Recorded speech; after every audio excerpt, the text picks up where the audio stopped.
Bonjour à tous et bienvenue dans un nouvel épisode de la sagesse des Écritures. Je suis très heureux de vous retrouver une nouvelle fois cette semaine pour aujourd'hui vous partager un passage dans Psaume 74, un passage qui parle d'une inquiétude qu'on peut avoir parfois. Et cette inquiétude, c'est que on peut avoir le sentiment que des fois Dieu n'est plus avec nous.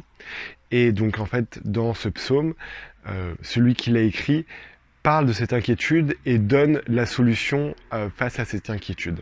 Donc on peut lire au verset 7, « Je fais des réflexions au-dedans de mon cœur et mon esprit médite. Le Seigneur rejettera-t-il pour toujours?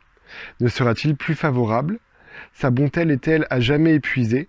Sa parole est-elle anéantie pour l'éternité? Dieu a-t-il oublié d'avoir compassion? A-t-il dans sa colère retiré sa miséricorde? Je dis, ce qui fait ma souffrance, c'est que la droite du Très-Haut n'est plus la même. » Et donc des fois, c'est cette inquiétude qu'on peut avoir, c'est de se dire que, on a l'impression que Dieu n'est plus avec nous, qu'il ne nous soutient plus, qu'il ne nous aide plus dans notre vie. Et voilà, on peut avoir cette impression d'être seul. Mais du coup, l'auteur nous explique dans les versets qui suivent que quand on a ce sentiment, il faut faire quelque chose. Et il dit, je rappellerai les œuvres de l'Éternel, car je me souviens de tes merveilles d'autrefois.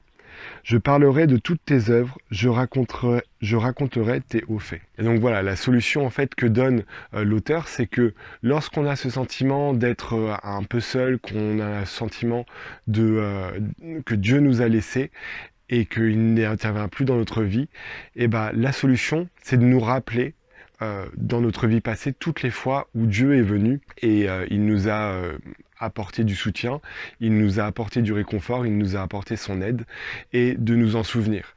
Et si Dieu a agi de cette manière-là dans le passé, il continuera à le faire et c'est pas parce qu'il ne le fait pas à ce moment présent, mais il continuera à le faire quand on en aura vraiment besoin.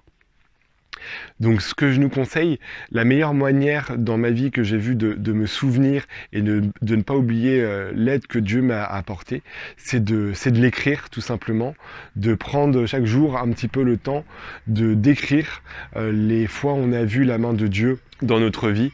Et peut-être qu'en fait Dieu nous a mis sur notre passage une nouvelle personne qui nous a aidés, qui nous a aidé à trouver un nouvel emploi, qui nous a aidé à débloquer un problème, ou peut-être que Dieu nous a inspiré à trouver la solution à quelque chose qui nous bloquait.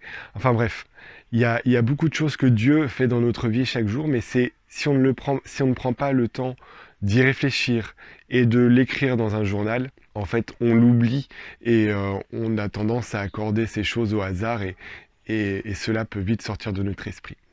Donc voilà, si nous ne voulons pas avoir de doute sur le fait que Dieu continuera à nous aider, écrivons les nombreuses fois où Dieu nous a déjà aidés et alors nous aurons la confiance, la foi et l'espérance nécessaires sur le fait que Dieu nous aidera encore et encore dans notre vie. J'espère que ce petit passage et cette petite pensée vous a plu. N'hésitez pas à la partager avec les personnes qui en auraient besoin. Et sur ce, je vous souhaite une très bonne journée et je vous dis à la semaine prochaine pour plus de sagesse grâce à Jésus-Christ.